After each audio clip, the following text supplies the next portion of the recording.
37 million Americans are living with kidney disease right now. And 90% of them, 9 out of every 10, have absolutely no idea. That's not a typo. That's from the CDC's most recent data, updated March 2026. 9 out of 10 people with chronic kidney disease walking around, going to work, eating dinner, doing their grocery shopping with no idea their kidneys are already losing ground. Now, here's what makes that number even harder to sit with. The foods most likely to accelerate that damage, they don't come from a drive-through window. They don't come from a gas station. They come from the produce aisle. They come from home kitchens. They're foods that millions of people over 60 eat every single week, believing they're doing the right thing. And today I want to walk you through the ones that concern me most, specifically combinations involving cucumber, because cucumber is where I see the most misplaced confidence. People associate it with clean eating, with weight management, with hydration. And on its own, that reputation is largely deserved. But cucumber doesn't eat alone. And some of the combinations it ends up in are quietly putting enormous strain on kidneys that are already aging and already working harder than most people realize. I want to show you exactly which combinations are the problem, why they're dangerous at the level of the actual filter tissue inside your kidney. And then I want to give you 3 specific alternatives that protect that tissue instead of wearing it down.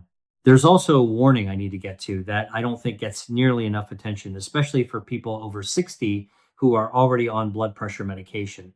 If that's you, or if that's someone you love, please stay with me, because what I'm going to describe in that section could be genuinely important for you. Let's start with what's actually happening inside your kidneys right now, because the biology matters here and I want you to understand it clearly. What your kidneys are actually doing. Inside each of your kidneys, there are structures called glomeruli. I know that's a medical word, but stick with me because there's a really useful way to think about what they do. Think about a water filtration system, a serious one, not a pitcher filter, the kind that forces water through a fine membrane under pressure to remove contaminants. That's essentially what's happening inside your kidneys millions of times per second, every hour of every day. Your 2 kidneys together contain roughly 2 million of these glomeruli, 1 million in each kidney. Each one is a tiny knot of blood vessels, so fine they make a human hair look thick, wrapped in a delicate membrane. Blood flows in under pressure. Waste products and excess fluid get forced through the membrane into what will become urine. Clean blood returns to circulation. Every single day, your kidneys filter approximately 47 gallons of blood. That's not a typo either. 47 gallons. To put that in perspective, that's enough to fill a large bathtub. While you sleep, while you eat, while you sit at the kitchen table, your kidneys are processing volume after volume after volume of your blood and returning it clean. Now, here's the part that changes how you should think about every single thing in today's video. According to the National Kidney Foundation, normal GFR, your kidney filtration rate declines naturally with age.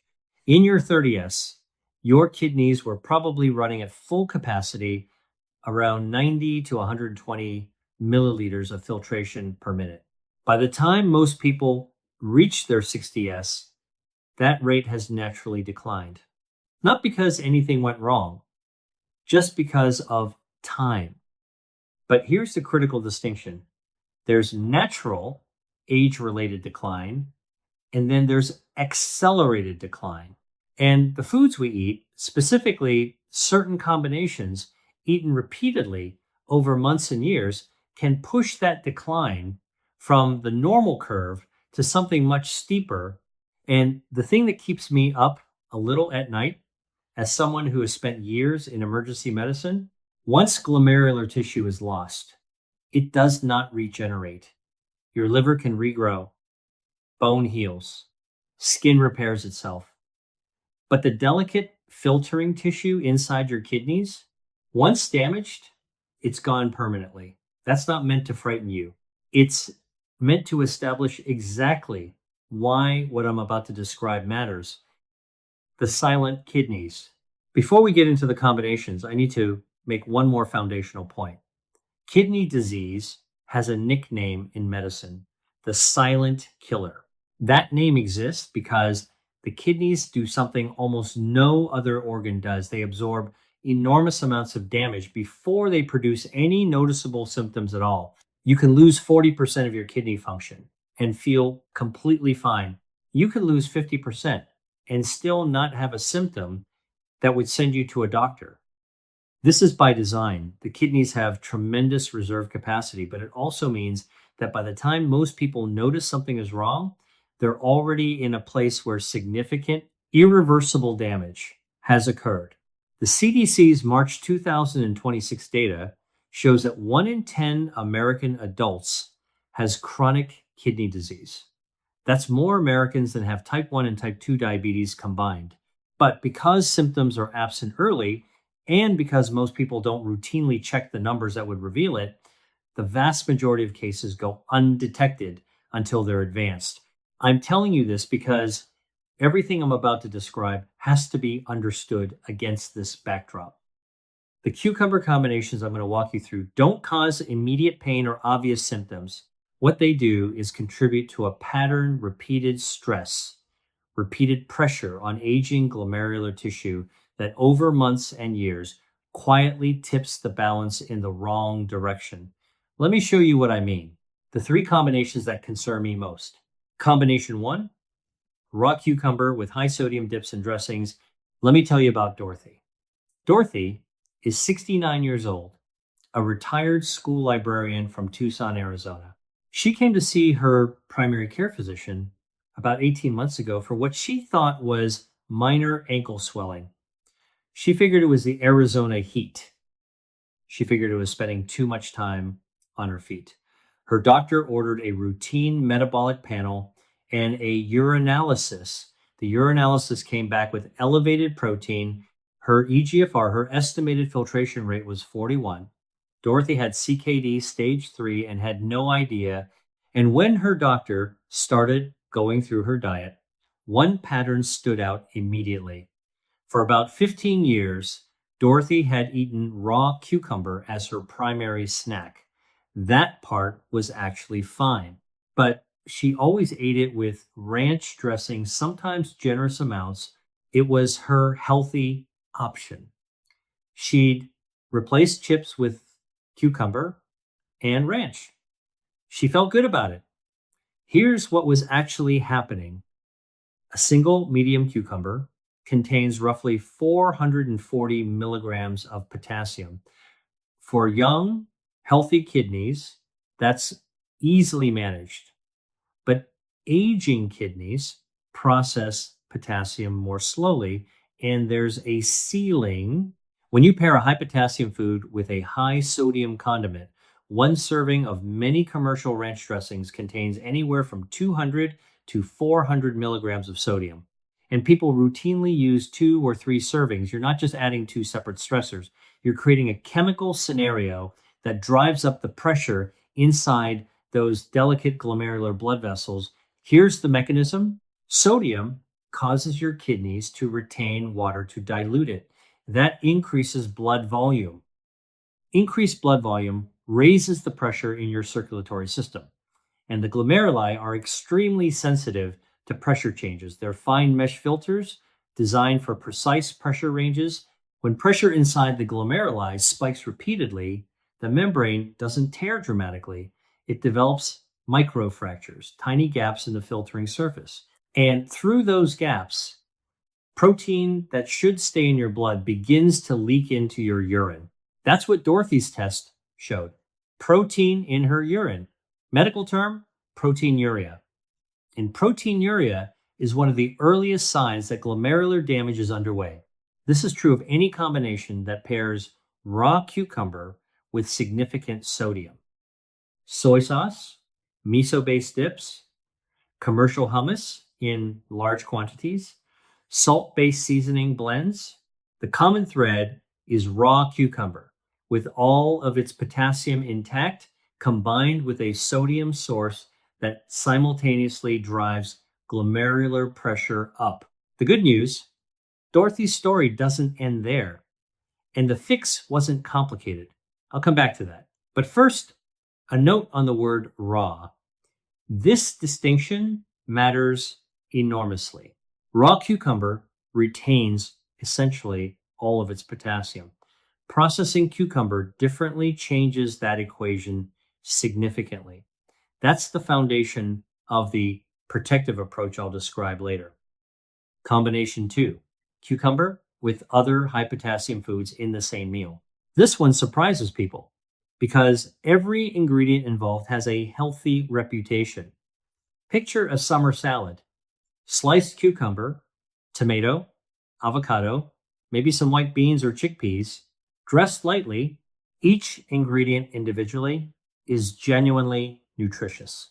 But for someone over 60 with declining kidney function, stacking multiple high potassium foods in the same meal creates a cumulative potassium load that can overwhelm the kidney's ability to clear it in a reasonable time frame. This is called potassium stacking, and it's a concept that doesn't get nearly enough attention in mainstream nutrition guidance.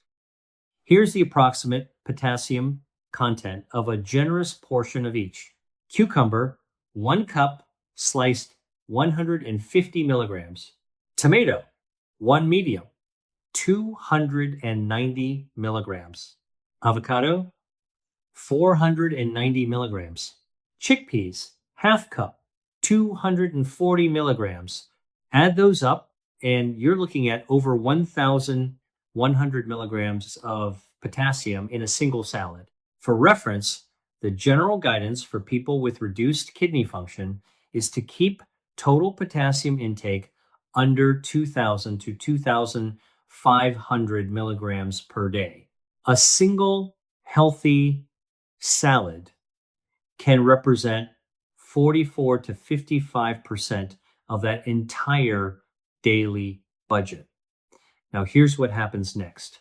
In young, healthy kidneys, elevated potassium triggers the kidneys to increase excretion rapidly. The system is self-correcting. But in aging kidneys, and in particular in kidneys already showing signs of reduced filtration capacity, that corrective response is slower and less efficient. When blood potassium rises and stays elevated longer than it should, even temporarily, it does two things that concern me. First, it affects heart electrical signaling. Potassium is a critical mineral for maintaining the precise electrical rhythms of the heart. Too much potassium, a condition called hyperkalemia, disrupts those rhythms. In mild cases, it causes irregular heartbeat. In severe cases, it can trigger dangerous arrhythmias. Second, elevated potassium drives up pressure within the glomeruli themselves, adding to the filtering strain in an already stressed system. I'm not saying this salad is dangerous for everyone. For a 40-year-old with healthy kidneys, this is a perfectly nutritious meal. The distinction is age, the natural decline in kidney reserve capacity, and crucially, any existing kidney function changes that may be undetected, which brings me to the third combination. And this one, I need you to pay particular attention to. Combination 3, raw cucumber and high potassium foods when you're on certain blood pressure medications. This is the section I mentioned at the beginning. And I'm going to take a little more time here because I think it's genuinely underappreciated. Over 70 million Americans are currently taking blood pressure medications. A significant portion of those people are on a class of drugs called ACE inhibitors, medications like lisinopril, enalapril, ramipril, or benazepril, or a related class called ARBs, which includes losartan, valsartan, and irbesartan. These are excellent evidence-based medications. I'm not suggesting anyone stop taking them, but there's a mechanism built into how they work that most patients aren't told about in enough detail, and it creates a very specific dietary interaction risk. Here's what happens. ACE inhibitors and ARBs work partly by blocking the action of a hormone called aldosterone. Aldosterone is one of the primary signals that tells your kidneys to excrete potassium. When you block aldosterone's effect, your kidneys become less efficient at clearing potassium from your blood. Research published in the American Journal of Physiology found that ACE inhibitors reduce aldosterone mediated potassium excretion by approximately 25 to 30%. That's not a trivial amount. What that means in practical terms, if you're taking lisinopril or losartan and you eat a meal high in potassium, raw, cucumber, tomato, avocado, processed foods with potassium chloride used as a salt, substitute, your blood potassium will rise higher and stay elevated longer than it would in someone not on those medications. Now, let me tell you about Frank. Frank is 74, a retired railroad engineer from Memphis, Tennessee. He had been managing high blood pressure with losartan for about 6 years. His doctor was pleased with his BP control. Frank was doing everything right, he thought. He had switched to what he considered a clean diet, lots of fresh vegetables, minimal processed food. His go-to lunch was a cucumber and tomato salad with a little olive oil and herbs. Sometimes he added a banana. He was using a popular salt substitute that contained potassium chloride instead of sodium chloride because his doctor had told him to watch his sodium. One afternoon, Frank noticed his heart was beating strangely irregular, fluttery. He sat down. The feeling didn't go away. His wife drove him to the ER. His potassium was 6.1 milliequivalents per liter. Normal is between 3.5 and 5. Above 6 is considered a medical urgency. His EKG showed changes consistent with hyperkalemia. Frank hadn't done anything that seemed unreasonable. He was eating vegetables. He was watching his sodium, but the combination of losartan reducing his potassium excretion plus a high potassium meal plus potassium chloride in his salt substitute created a cumulative effect that pushed his levels into dangerous territory. The specific things I want you to take away from Frank's story. 1, if you're on an ACE inhibitor or ARB for blood pressure, discuss your potassium intake specifically with your doctor or pharmacist. Ask them to review your typical diet in the context of your medication.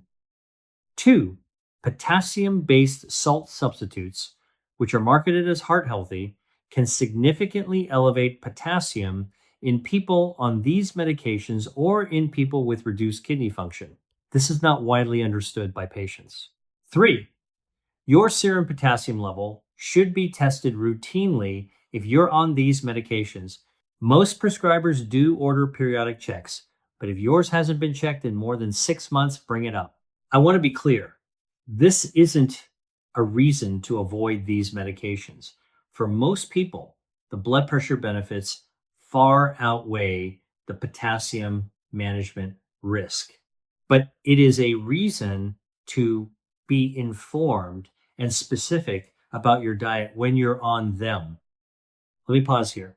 I realize we've covered some heavy ground, and I want to acknowledge something before we move forward.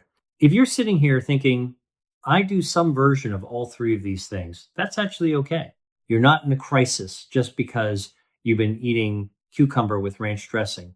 The risk with all of these patterns is cumulative over time, not acute from any single meal. What matters is the pattern, and patterns can be changed. The goal isn't to eliminate cucumber. Cucumber is a genuinely healthy vegetable. The goal is to prepare it differently and pair it differently so it delivers its benefits without the downside.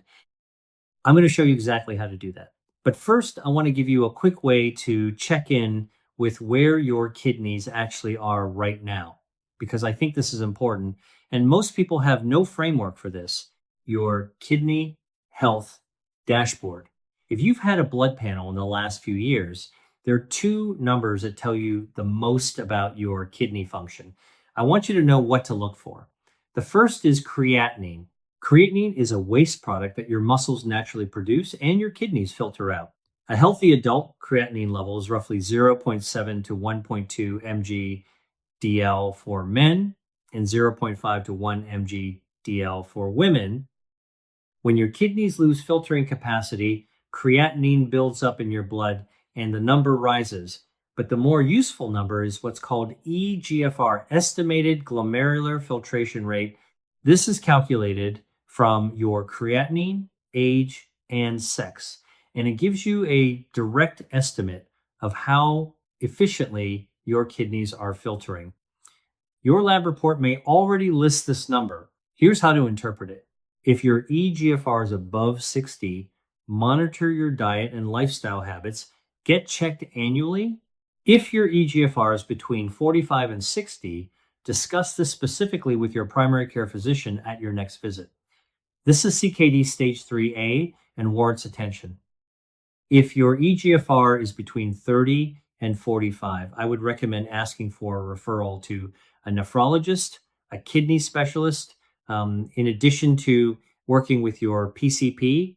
If your eGFR is below 30, please don't wait for your next routine appointment. Contact your doctor and ask about an urgent nephrology referral. This is stage 4 and requires active management. The third number to ask about at your next urine test is protein. A healthy kidney produces urine that is essentially protein-free. If your urinalysis shows protein, the test result may say trace protein or give a specific value. That's a signal that your glomerular filters may have micro damage. It doesn't mean disaster, but it does mean investigation. Now, let me also address one thing that a lot of people believe and that I want to gently correct. More water does not always mean better kidney health. There's a widespread belief that drinking more water is universally protective for kidneys. For people with healthy, normally functioning kidneys, adequate hydration does support kidney health. But for people with reduced kidney function, people whose kidneys are already filtering less efficiently, excess fluid intake can actually add to the workload rather than reducing it. The National Kidney Foundation is quite specific about this. Their clinical guidance states that daily fluid targets for people with CKD should be individualized based on their specific kidney function numbers and other factors, not a blanket 8 glasses a day rule. If you have any concern about your kidney function, please talk to your doctor about what daily fluid intake is right for you specifically, the 3 protective combinations.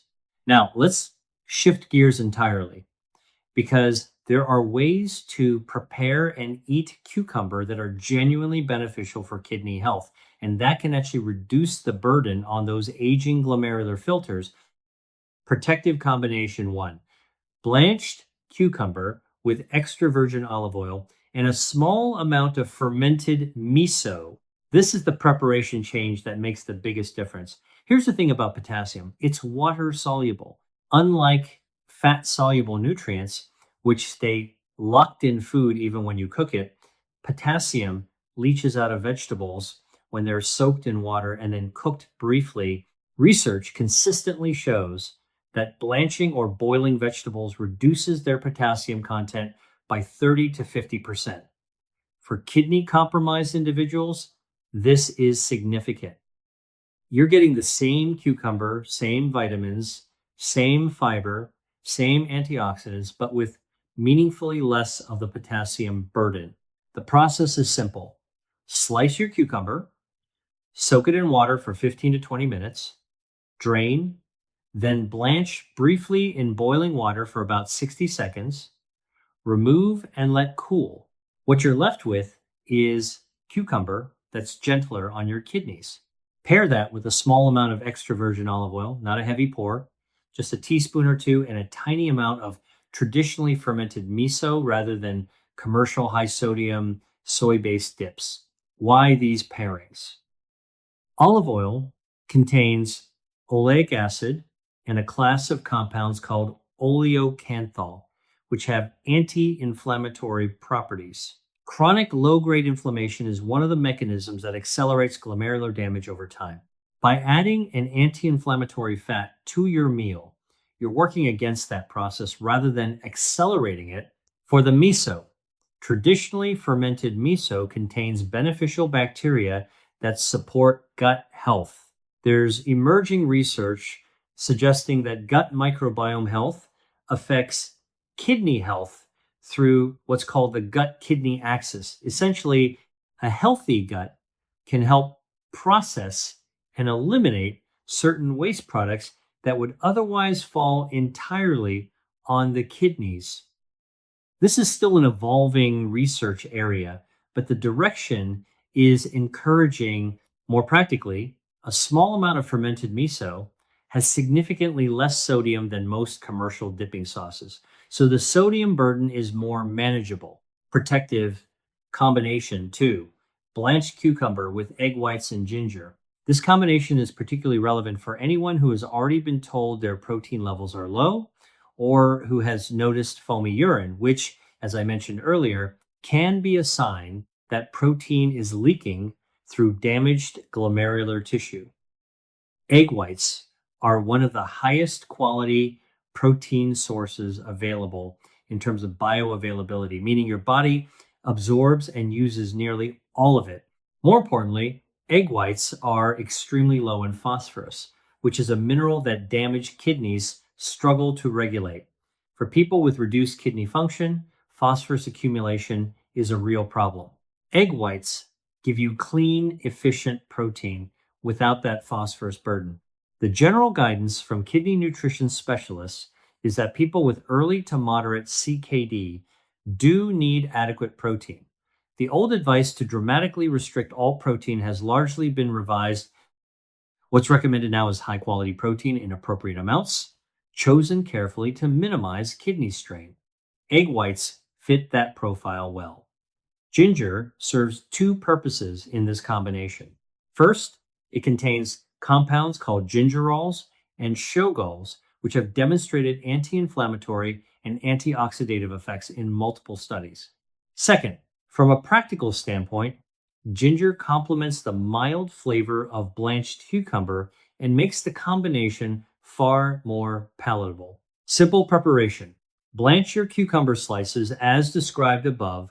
Separate egg whites from 2 eggs. Combine in a steamer or a microwave safe dish with a small amount of fresh grated ginger. Steam gently for about 10 to 12 minutes. The result is a soft, mild dish that's genuinely kidney friendly. For people who have experienced swelling or puffiness, particularly in the ankles or around the eyes in the morning, this can be a useful addition to your routine. That swelling often reflects low albumin levels. Albumin is the main protein in your blood, and it helps retain fluid inside your blood vessels. Restoring protein with a kidney-safe source like egg whites can help the body gradually restore that balance. Protective combination. 3, blanched cucumber and baked apple blended warm. This one is a little unconventional, but stay with me because there's solid reasoning behind it. Apples, particularly when baked, become significantly richer in active pectin than raw apples. Pectin is a soluble fiber. It has 2 properties that are relevant here. First, pectin forms a gel-like substance in the gut. That gel binds to certain waste products, including compounds like uremic toxins and phosphates, and carries them out of the body through stool rather than allowing them to be absorbed into the bloodstream. The less of these waste products that make it into the blood, the less work the kidneys have to do to filter them out. It's essentially giving your kidneys a partial assist. Second, pectin appears to have a mild alkalizing effect on urine pH. Why does that matter? When urine is chronically acidic, The glomerular membranes experience greater chemical stress. Mild alkalinization helps maintain a more protective environment for the filtering surfaces. Combine baked apple, leave the skin on the pectin is concentrated just beneath it with blanched cucumber, warm water, and blend until smooth. No added sugar. The apple provides natural sweetness. A small amount of cinnamon is a good addition. Cinnamon has demonstrated modest blood sugar stabilizing effects, and blood sugar control is directly connected to kidney health because chronically elevated blood sugar damages glomerular blood vessels. Drink this warm, ideally in the morning before eating. When taken on an empty stomach, pectin absorption is more efficient. A word about what's realistic. I want to say something directly here because I think it matters. You don't need to do all three of these protective combinations simultaneously. And you don't need to completely eliminate the habits I described in the first half of this video overnight. What I'd suggest is this. Pick the one change from today that feels most manageable and start there. If you've been eating raw cucumber with salty dips regularly, switching to blanched cucumber as your default is a meaningful first step. You can still have the flavors you enjoy. You're just removing the raw preparation that keeps the potassium high and substituting a lower sodium condiment.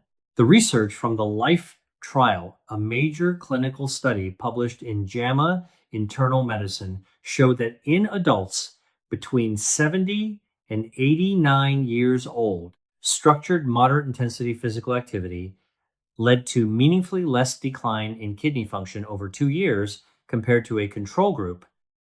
The activity involved wasn't extreme 30 minutes of walking daily, plus some balance and flexibility work, not marathon training. Walking, that finding matters because it suggests that even relatively modest, consistent lifestyle changes can influence the trajectory of kidney function decline in older adults. The direction can be changed. The slope can be made gentler. You are not stuck on the trajectory you're currently on, but you do need to make intentional choices. 5 warning signs your kidneys may be under more strain than you realize. Because we've established that kidney disease is usually silent, I want to give you a practical framework for paying attention. The early signals that, when seen together, might warrant going to get your numbers checked. 1, foamy or frothy urine that doesn't clear quickly. A small amount of bubbles in urine is normal. Persistent foam, especially foam that looks similar to beaten egg whites, is a sign of protein in the urine. This is one of the earliest detectable signs of glomerular damage. This alone is reason to get a urine test. 2, puffiness in the face or around the eyes in the morning, or persistent swelling in the ankles or feet by the end of the day. The kidneys regulate fluid balance. When they're struggling, fluid accumulates in tissues. This is particularly noticeable in the lower legs after standing and around the eyes after sleeping. 3, persistent fatigue that isn't explained by poor sleep or stress. The kidneys produce a hormone called erythropoietin, which stimulates red blood cell production.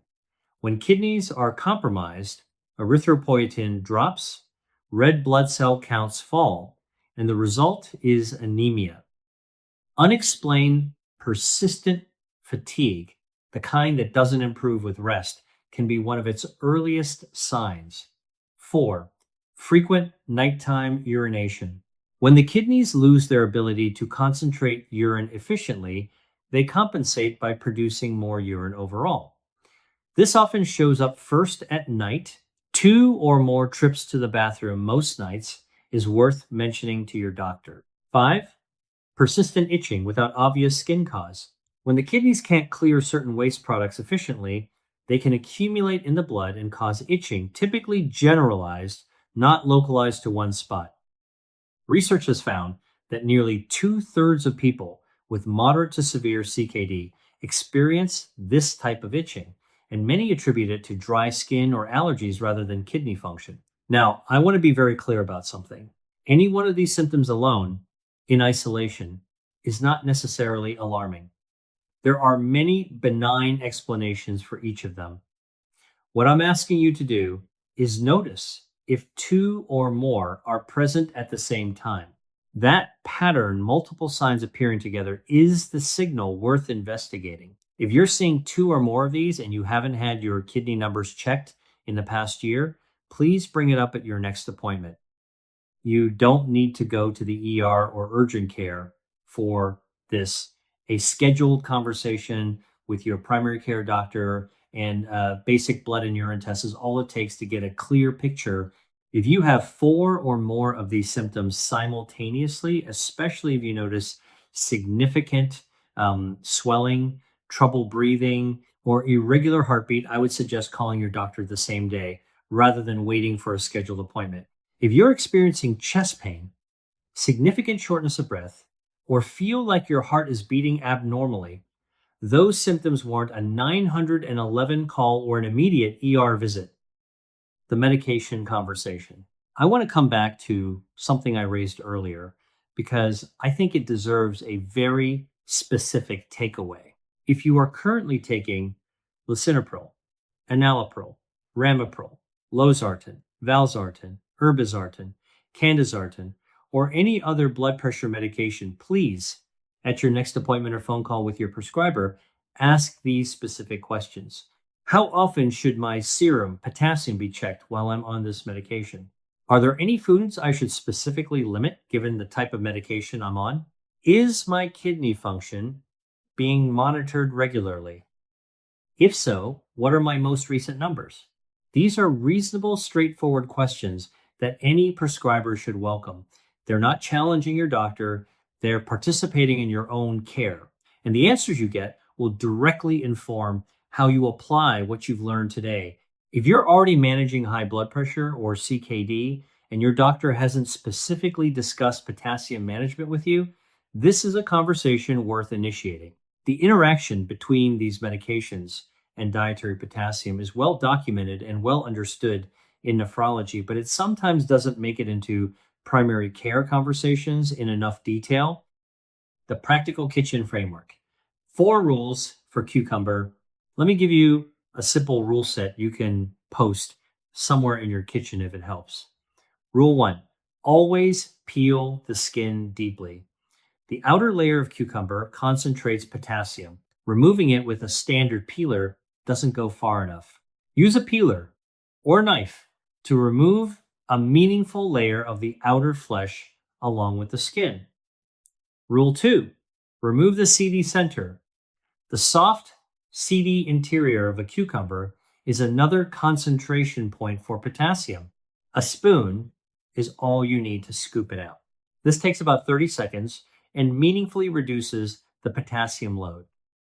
Rule 3, soak sliced cucumber in water for 15 to 20 minutes before using it. Potassium is water soluble.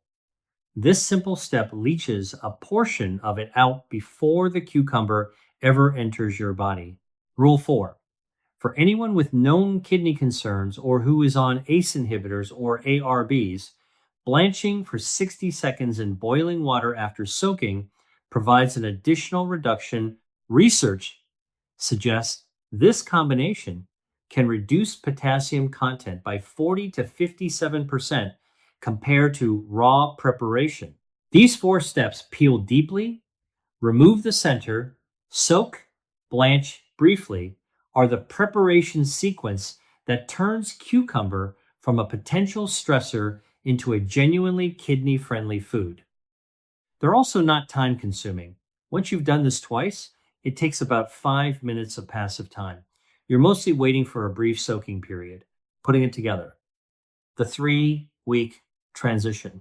I want to give you a concrete framework rather than just a list of information. So let me suggest how to apply this over 3 weeks. Week 1, don't change your cucumber preparation yet. Instead, just pay attention to what you're currently pairing with it. Keep a simple mental log: salt, ranch dressing, soy sauce, high potassium ingredients in the same meal, you're building awareness before action. Week 2, begin using the peeling, deseeding, and soaking protocol. Keep everything else the same. The only change is preparation. Notice whether there's any difference in how you feel, and notice how much easier it gets after the first few times. Week 3, begin substituting one pairing. If you've been using a high sodium dip, swap it for olive oil and a small amount of fermented condiment. If you've been stacking high potassium ingredients, begin spacing them out across the day rather than concentrating them in one meal. 3 weeks, one change at a time. That's the approach that actually sticks. 5 myths about kidney health that need to be addressed. I want to take a moment here because, in my experience, both in clinical settings and in conversations with patients over the years, certain misconceptions about kidney health are genuinely widespread. And some of them, held long enough, can lead people to make exactly the wrong decisions. Let me address the 5 I encounter most often. If my back hurts, it must be my kidneys. This is almost always wrong. Most back pain, the overwhelming majority of it, is musculoskeletal. It's muscle strain, disc issues, postural problems, arthritis. The kidneys sit in a location that makes people assume back or side pain is related to them, but actual kidney pain, when it occurs, tends to be a deep ache in the flank, the area between your lower ribs and your pelvis, often on one side. The exception is kidney stones, which can cause severe, unmistakable pain that typically radiates from the flank down toward the groin. If you've ever had a kidney stone, you know the difference. But here's the thing that matters for today's conversation.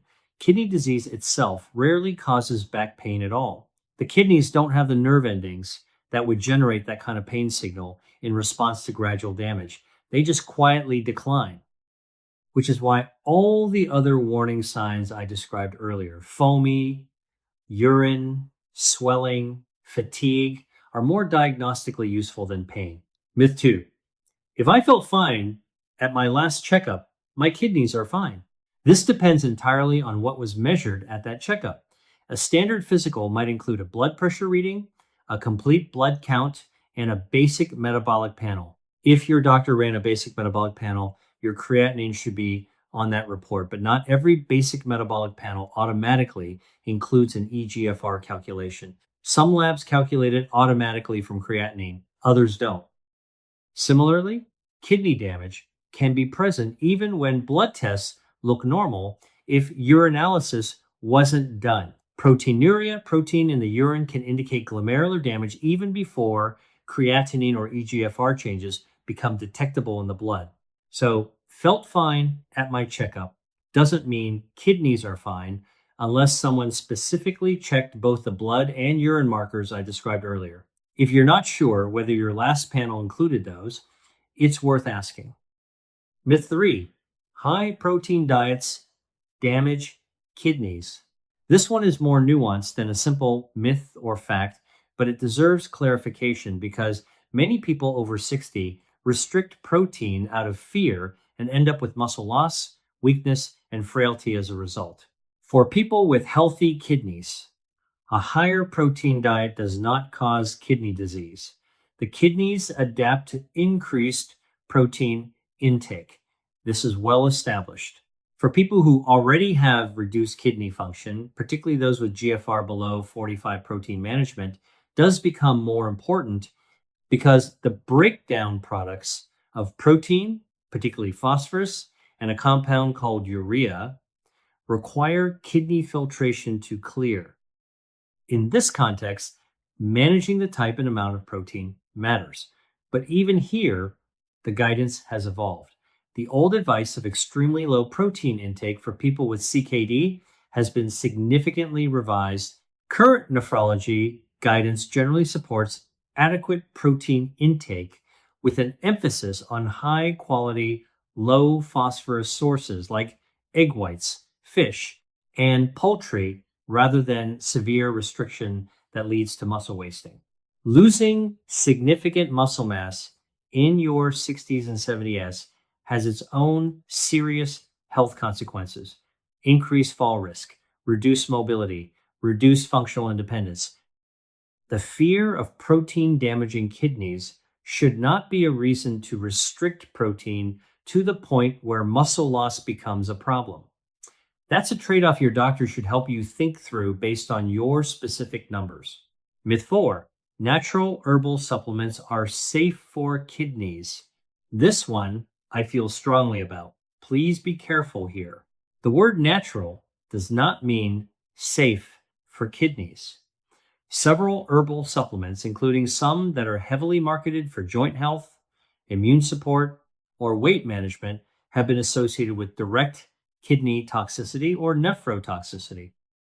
Some specific examples: products containing aristolochic acid, which has been found in some traditional herbal formulas and causes permanent kidney damage. High doses of vitamin C supplementation. Not food-based vitamin C, but isolated high-dose supplements have been linked to increased kidney stone risk. Chromium picolinate in high doses has nephrotoxic potential. Certain products containing willow bark or similar aspirin-related compounds affect kidney circulation when taken chronically. The issue is also that supplements aren't regulated with the same rigor as pharmaceuticals. So you often don't know exactly what's in them or in what concentration. If you have any concern about your kidney function, please run any supplements, including vitamins, minerals, and herbal preparations by your doctor or pharmacist before taking them. Myth 5: once you're on dialysis, you had bad genes. There was nothing you could do. I hear versions of this, and I want to address it directly because I think it diminishes the real role that modifiable factors play in kidney health. Yes, genetics influence kidney disease risk. Yes, certain underlying conditions, diabetes and high blood pressure being the two largest drivers of kidney failure in the US, together accounting for about 75% of new cases, significantly raise risk. But the point of all of this, the reason this conversation matters, is that within whatever risk profile you carry, the daily habits you build either push you toward decline or push against it. The LIFE trial, I mentioned the randomized study of adults aged 70 to 89 showed that structured, moderate physical activity meaningfully slowed kidney function decline. The dietary changes I've described today are directly actionable. The medication management conversation is actionable. None of this is passive. You cannot always control the starting line, but you have more influence over the trajectory than most people are told. The numbers your doctor should be monitoring. Let me give you a specific list you can bring to your next appointment, because I think concrete asks are more useful than general intentions. If you're over 60 and have risk factors for kidney disease, including high blood pressure, diabetes, a family history of kidney disease, or a history of taking NSAIDs regularly for pain, I would suggest asking your doctor at your next visit to include or confirm blood creatinine and EGFR, ideally at least annually or more frequently if your numbers are already borderline. Urinalysis with protein, specifically looking for any albuminuria, which is the earliest and most sensitive marker of glomerular damage. Serum potassium is especially important if you're on ACE inhibitors or ARBs, or if you eat a diet high in fruits and vegetables. Blood pressure at home monitoring over a week gives a more complete picture than a single in-office reading. A home blood pressure monitor is covered under Medicare Part B for beneficiaries with hypertension. The AHA recommends a home BP below 130 over 80 millimeters G. If your readings are consistently above that, please let your doctor know. You don't need to be apologetic about asking for these. These are standard evidence-based screening markers for kidney health. Any doctor will understand why you're asking. Recap what your kidneys need you to remember.